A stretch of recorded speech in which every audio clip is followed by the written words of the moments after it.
balik kerja sukarelawan yang teratur dan berkesan, ada seorang individu yang tidak pernah lelah melatih dan memberi inspirasi.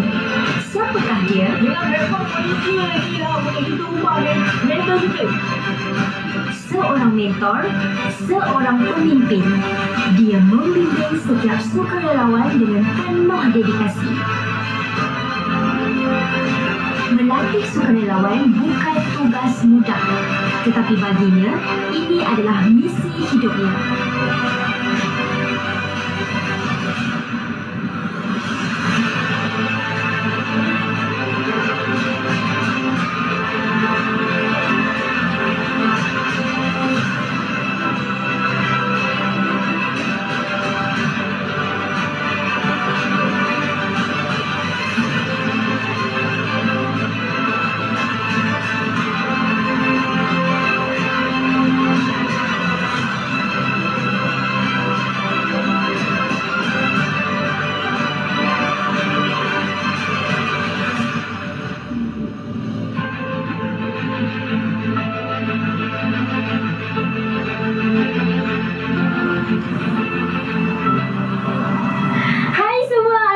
Kepada semua penonton di rumah, saya Aidil Hilda.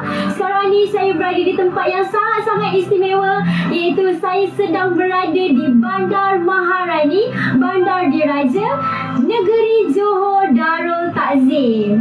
Untuk episod kali ini, saya akan bersama dengan Cik Siti Zubaidah yang mendedikasikan dirinya untuk membimbing dan memberi latihan kepada semua sukarelawan di Pusat Komuniti Operasi MUA.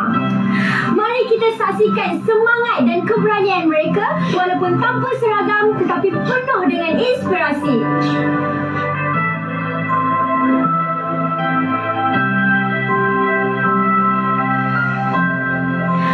Penonton di rumah, inilah Cik Siti Zubaidah yang saya ceritakan itu, yang berdedikasi membimbing dan melatih sukarelawan di sini.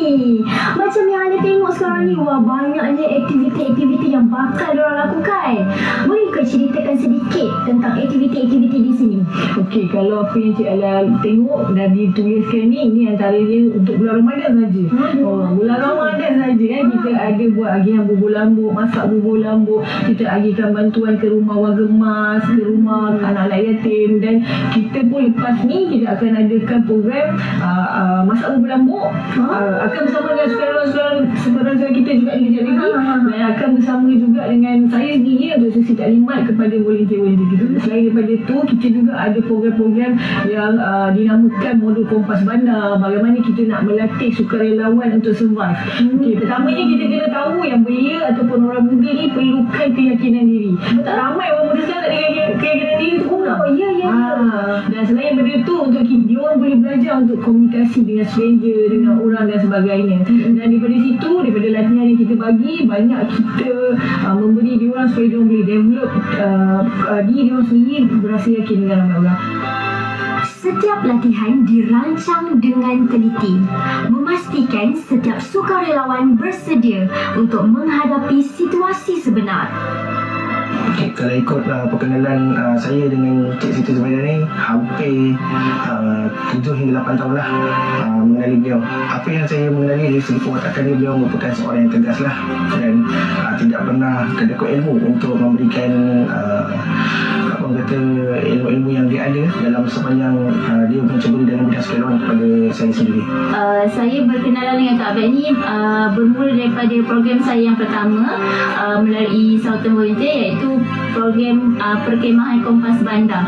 Dari situ dia kata program Kompas Bandar ni kita banyak melatih diri kita untuk berkomunikasi dengan orang luar, untuk approach orang luar, macam mana kalau kita tumbuhkan persatuan, macam mana kita nak cari dana, macam mana kita nak jumpa dengan orang-orang besar untuk kita buat dengan cara yang betul, dengan cara yang benar lah.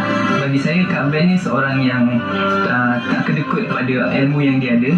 Dia rela perjuangkan apa yang dia ada sekarang untuk latih belia-belia dekat daerah Muar ni. Dengan saya adalah orang yang memudah cara kepada belia, hati orang muda untuk tahu dan untuk belajar adalah tentang kesukarelawanan. Jadi saya mengharapkan you all datang sini adalah satu platform ataupun memulakan langkah pertama bagaimana nak jadi sukarelawan. Tahu tak sukarelawan tu apa? Bagi saya Kak Bet ni seorang yang tegas juga orangnya. Jadi kalau apa yang dia nampak salah tu dia akan betulkan secara baik, secara terus. Jadi dia orang boleh faham apa yang dia cuba sampaikan, apa yang dia suruh kita buat. Jadi bagi saya benda tu adalah satu benda positif bagi diri kami yang belajar dengan Kak Bet.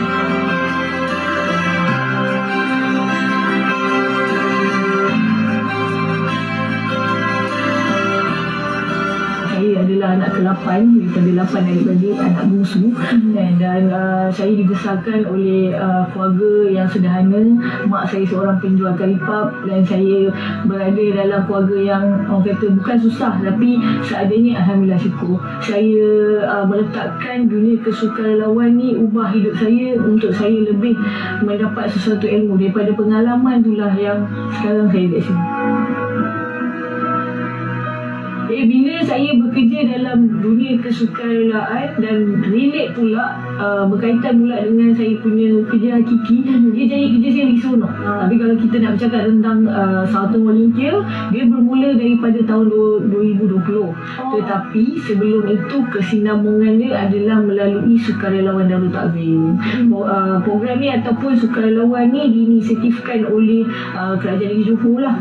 Dan saya antara orang yang diamanahkan di daerah Muar untuk menggerakkan Sultan Volunteer. Setakat ini dah berapa orang ahli yang mendaftar sebagai sukarelawan di sini?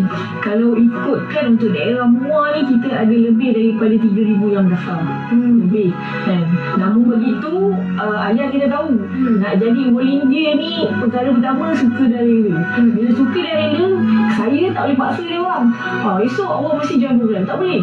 Jadi kita kena ada sentiasa melahirkan kepimpinan yang secara berterusan, sukarelawan yang secara berterusan. Namun saya alhamdulillah syukur setiap kali apa event-event yang banyak kepada nak menolong membantu orang ni, ada sentiasa sukarelawan. Di sebalik setiap operasi bantuan yang berjaya, ada latihan intensif yang memastikan setiap sukarelawan bersedia menghadapi cabaran. Latihan ini bukan sahaja membina kemahiran teknikal, tetapi juga semangat kerja berpasukan yang tinggi. Itulah dia perkongsian daripada Kak Bet. Untuk penonton di rumah, teruskan bersama kami.